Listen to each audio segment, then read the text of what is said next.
All right, I'm going to be working on, I inherited from my father-in-law a 1997 F-250 short bed super cab with the 7.3 liters power stroke and a 5-speed ZF5.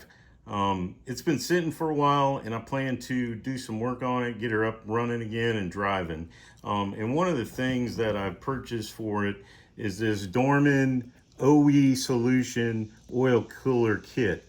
If you know anything about Power Strokes and IDIs, they have an external oil cooler that tends to leak. It's got a couple of O-rings and it's got two ends and it's just a bear. So one of the problems I'm having with it right now is the oil pan's leaking. So I'll show you a couple other parts I've purchased, but this is the one that I had real handy here.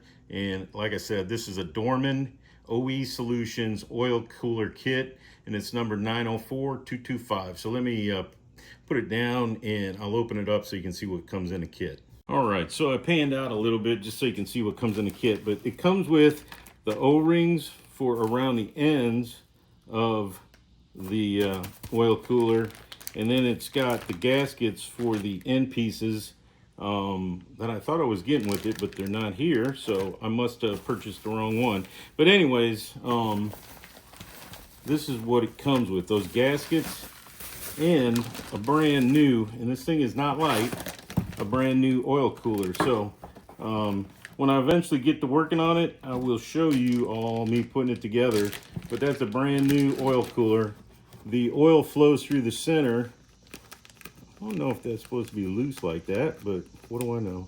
And then the water runs across those cooling fins. So that's how it works. And there you go. Hopefully this helps you out if you're thinking about buying this Dorman kit, because it comes with everything you need but the ends. There you go. Hopefully this helps you out. Thanks a lot.